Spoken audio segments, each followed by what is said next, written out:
Tudo começou quando um novo aplicativo apareceu silenciosamente na internet, sem anúncios, sem empresa responsável e sem qualquer explicação. O nome era simples demais: The Calling. No primeiro dia, quase ninguém percebeu sua existência. Era apenas mais um ícone perdido em meio a milhares de apps gratuitos. Mas quem o viu descreveu a mesma sensação. Era como se o app estivesse olhando de volta. O logotipo era inquietante. Um círculo preto com uma linha vermelha pulsante no centro, como um batimento cardíaco invertido. Não havia descrição, prints, comentários ou avaliações. Apenas o botão baixar. Foi Lucas, um jovem curioso e viciado em tecnologia, que decidiu baixar o aplicativo primeiro. Ele contou que, assim que instalou, o celular vibrou sozinho, mesmo com as notificações desativadas. 5. Ao abrir o aplicativo, a tela ficou totalmente escura por alguns segundos, até que uma frase em letras brancas apareceu lentamente. Você aceita jogar? Lucas riu achando que era uma pegadinha criativa. Tocou em sim. O celular vibrou novamente, desta vez tão forte que quase caiu de sua mão. Ele disse que ouviu algo, como uma respiração vindo do alto-falante. A tela então mostrou sua própria foto, tirada naquele exato momento, sem pedir permissão. Lucas gelou. Ele não lembrava de ter concedido acesso à câmera. Na verdade, o aplicativo nem aparecia na lista de permissões. Embaixo da foto, surgiu uma nova mensagem. Agora eu te vejo. Lucas apagou o aplicativo imediatamente, mas era tarde. No dia seguinte, seu celular começou a ligar para números desconhecidos às 3 da manhã, sempre por exatamente 13 segundos. E do outro lado da linha, apenas silêncio. Ele tentou resetar o aparelho, formatar, trocar o chip, nada funcionou. Até que começou a receber fotos. Fotos suas, dormindo, em ângulos que ele jamais poderia ter tirado sozinho. Enquanto Lucas tentava entender o que estava acontecendo, outras pessoas começaram a relatar experiências parecidas em fóruns obscuros. Todas tinham baixado o mesmo aplicativo.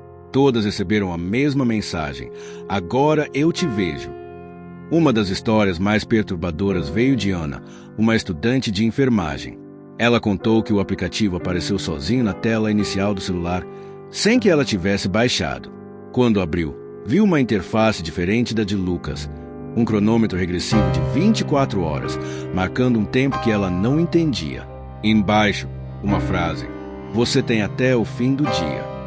O contador continuou diminuindo ao longo do dia, mas nada aconteceu até a meia-noite. Quando o relógio zerou, o celular ligou sozinho a câmera frontal e tirou uma foto sem avisar. A foto mostrava a Ana sentada na cama, mas havia algo atrás dela. Uma sombra alta e torta, como se alguém estivesse em pé no canto do quarto. Ela jurava que estava completamente sozinha. No dia seguinte, o aplicativo começou a mandar notificações que pareciam saber o que ela estava fazendo. Não se atrase para o trabalho. Cuidado com o ônibus das 7h12. Você não deveria ter mentido para sua mãe. Ana tentou deletar o app, mas não conseguiu. O botão desinstalar estava cinza, como se o aplicativo tivesse ganhado raiz dentro do sistema. Nem técnico conseguiu remover. Em um desespero crescente, ela tentou trocar de celular, mas assim que ligou o novo aparelho, o ícone estava lá, já instalado, como se tivesse seguido o login dela. Ela passou a notar pequenos objetos mudando de lugar na casa. O relógio inclinado, a porta do armário aberta, a chave do quarto caída no chão. Sempre depois que o aplicativo mandava alguma mensagem avisando. Na noite seguinte, o celular vibrou com uma última notificação antes de tudo piorar. Estou quase aí. Lucas tentou avisar outras pessoas, mas quanto mais falava sobre o aplicativo, mais o comportamento do celular ficava agressivo. A tela piscava do nada, vídeos antigos se abriam sozinhos e o microfone parecia captar sons que não existiam no ambiente. Em paralelo, relatos assustadores começaram a se espalhar em comunidades fechadas. Um deles veio de um homem chamado Renato, que trabalhava como segurança noturno em um galpão abandonado. Ele contou que, na madrugada em que baixou o aplicativo, todas as luzes do galpão começaram a piscar ao mesmo tempo, como se respondessem ao que estava na tela. Renato disse que o aplicativo não tinha menu, nem botões. Apenas mostrava a frase: "Você está sendo observado".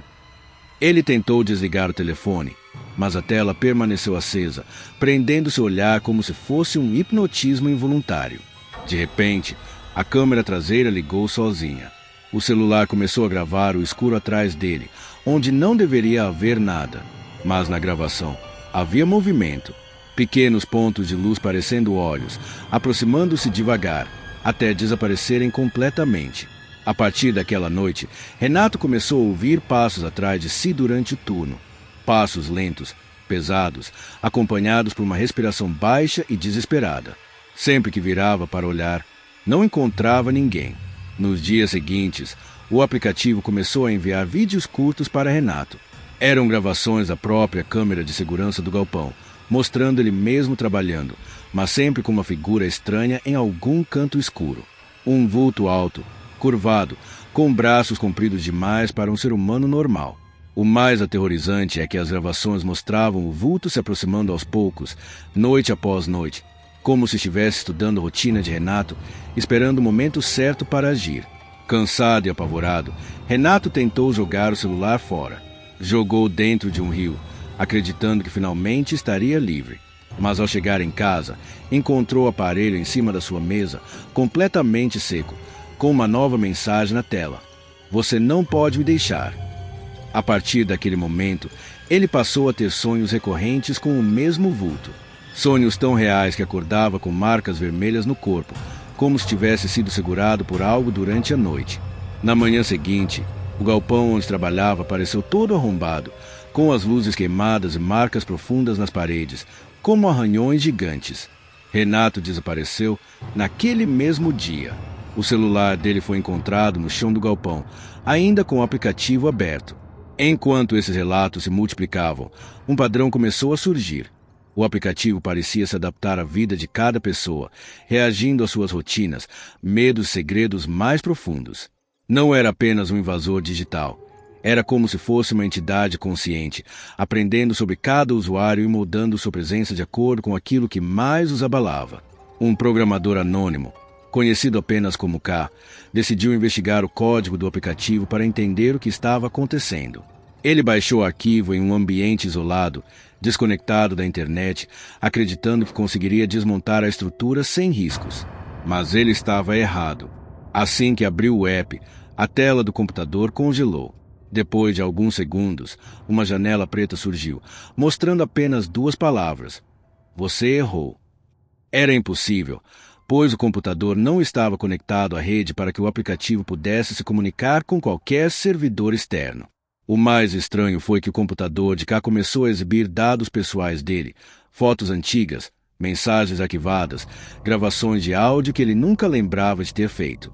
Tudo organizado de uma forma que parecia intencional, como se o aplicativo estivesse folheando a vida dele página por página.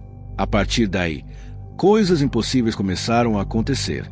Um áudio tocou sozinho, usando a própria voz de K, repetindo frases que ele jurava nunca ter dito. A onda sonora mostrava, inclusive, o padrão exato da sua respiração. Era como se o aplicativo tivesse criado uma réplica da sua identidade digital. Assustado, K desconectou o computador da energia, desligando tudo à força. Mas quando olhou para o celular, percebeu que o aplicativo também havia sido instalado nele, sem download, sem confirmação.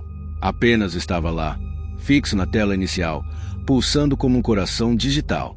Durante a noite, K ouviu sussurros vindo do computador desligado. Sons baixinhos, repetitivos, como gravações sendo reproduzidas em loop. Ele cobriu a máquina com um pano e tentou dormir, mas os sussurros só aumentaram, misturando frases desconexas com palavras que ele reconhecia do próprio passado. No dia seguinte, ele desapareceu da internet. Seu blog, suas contas, seus arquivos, tudo sumiu. Mas um novo detalhe chamou a atenção da comunidade. Dentro do código do aplicativo, uma nova linha de texto havia sido adicionada misteriosamente. "Agora somos 2". E logo abaixo, um nome que ninguém deveria ver ali. O nome verdadeiro de K, inserido como parte da assinatura do arquivo. A essa altura, já não era possível negar. O aplicativo não só coletava informações, como também parecia absorver seus usuários. A essa altura, o aplicativo já era tratado como uma lenda urbana moderna, mas a maioria não acreditava.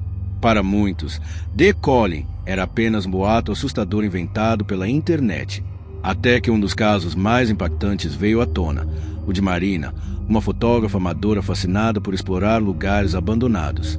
Marina encontrou o aplicativo após receber uma mensagem anônima com apenas um link e a frase: "Você quer ver o que ninguém mais vê?"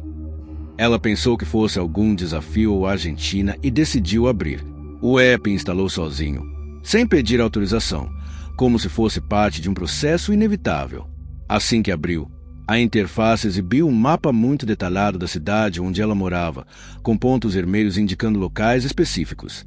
O mais curioso é que eram todos lugares que ela já havia fotografado no passado, exceto um ponto isolado na beira de uma floresta, marcado pela frase: "Seu próximo clique". Intrigada, Marina decidiu ir até o local. Levou sua câmera, acreditando que aquilo poderia ser um tipo de jogo interativo. Ao chegar, encontrou um velho casarão abandonado, que não aparecia em nenhum mapa oficial. O lugar parecia expirar uma energia estranhamente pesada, como se estivesse aguardando sua chegada. O celular vibrou. O aplicativo abriu sozinho e ativou a lanterna, iluminando o interior do casarão de uma forma quase teatral. Era como se estivesse guiando o caminho. Marina começou a fotografar cada cômodo, mas a cada foto tirada, seu celular emitia uma notificação. Isso não é o suficiente. Entre mais fundo. Você precisa ver. Ela avançou até chegar a um corredor estreito. Ali, sentiu ar ficar mais frio e a luz do celular começou a falhar. Quando ela tirou uma última foto, o flash iluminou algo que não deveria estar ali. Uma figura parada no fim do corredor, completamente imóvel, olhando diretamente para a lente. Assustada, Marina olhou rapidamente para onde a figura deveria estar, mas não havia ninguém. No entanto, quando ela viu a foto na câmera, a figura permanecia ali. Pior, estava mais próxima do que na vida real. O aplicativo então exibiu uma nova mensagem, desta vez escrita em vermelho: "Agora ele te encontrou." Marina saiu correndo da casa, sem olhar para trás. Mas ao chegar na rua, percebeu algo terrível. O aplicativo estava aberto novamente, exibindo todas as fotos que ela havia tirado naquela noite. Só que em cada uma delas, a figura parecia cada vez mais perto, como se estivesse acompanhando sua fuga. Quando entrou no carro, uma nova foto surgiu automaticamente. Era a imagem do banco de trás, e a figura estava sentada ali, imóvel, com a cabeça inclinada para o lado.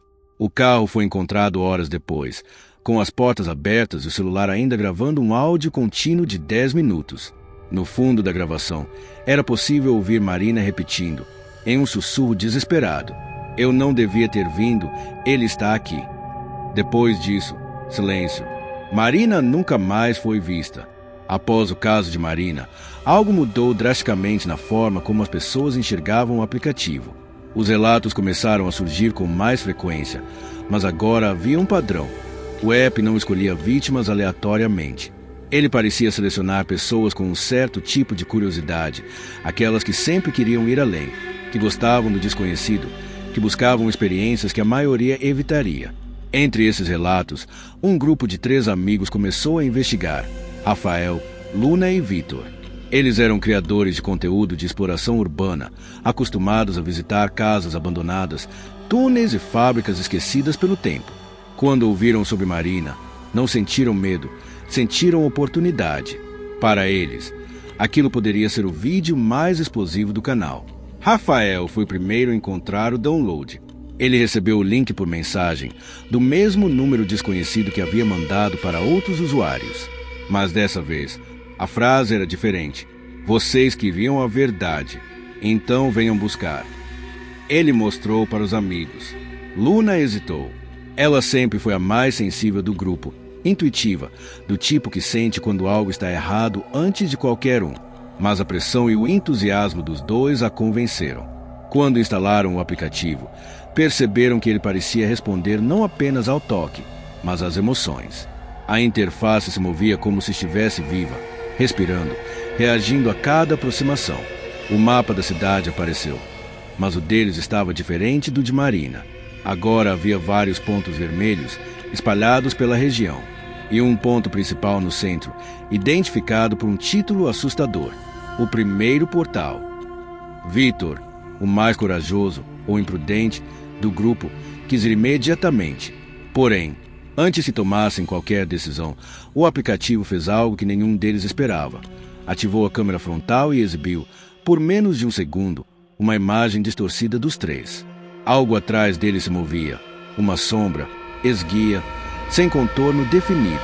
Eles se viraram ao mesmo tempo, mas não havia nada. Quando voltaram a olhar para o celular, o aplicativo mostrou uma nova mensagem: vocês já estão sendo vistos. Luna começou a se arrepender. Algo profundo dentro dela dizia que aquilo não era um jogo, era uma armadilha. Ela sugeriu apagar o aplicativo, mas Rafael observou que não havia opção de desinstalar. O ícone simplesmente não podia ser removido, como se estivesse enraizado no próprio sistema. Nesse momento, a luz do quarto piscou. O celular de Victor começou a tocar sozinho, mesmo estando sem sinal. Ele atendeu, sem dizer nada.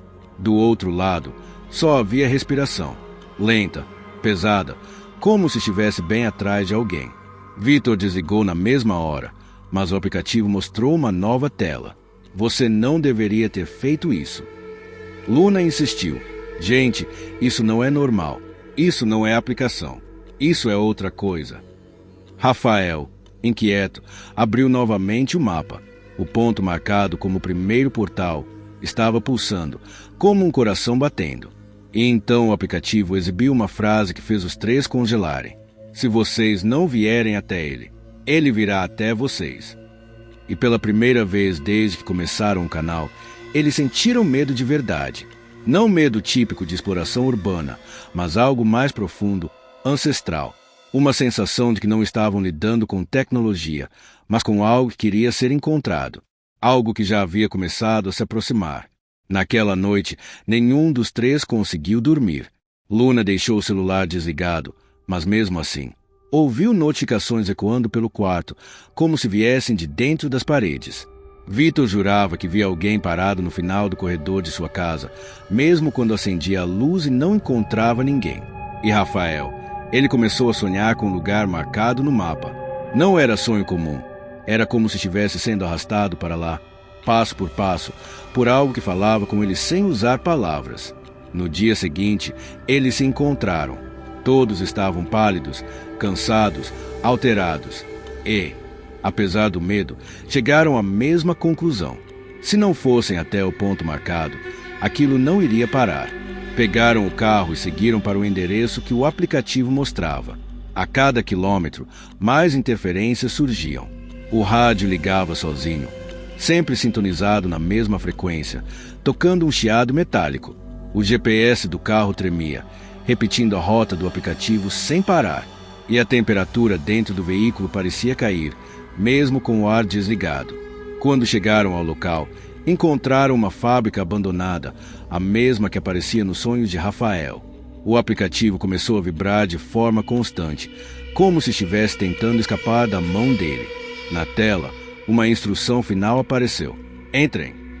A fábrica estava completamente silenciosa. Não havia vento, nem animais, nem sinais de vida. Mas algo dentro deles dizia que estavam sendo observados.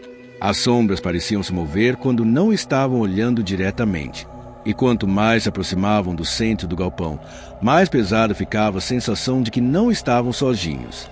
No meio do salão principal, havia apenas uma coisa: uma antiga porta de ferro, pequena, baixa e trancada com correntes enferrujadas. O aplicativo vibrou tanto que Rafael quase o deixou cair. Na tela, surgiu uma nova mensagem, como um sussurro digital: ele quer sair.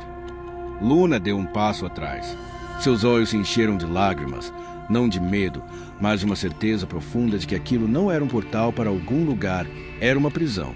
E o aplicativo não buscava jogadores. Ele buscava libertadores. Victor tentou argumentar, mas antes que pudesse falar, a porta tremeu. As correntes se moveram sozinhas, arranhando o chão.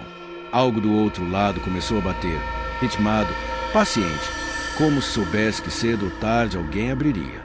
Rafael, encurralado entre o horror e a sensação quase compulsiva de completar o objetivo, começou a caminhar em direção à porta. Sua mão tremia, mas parecia não pertencer mais a ele.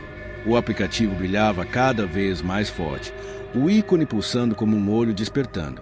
Luna gritou, tentando segurá-lo, mas assim que tocou, a vibração do aparelho explodiu num flash de luz.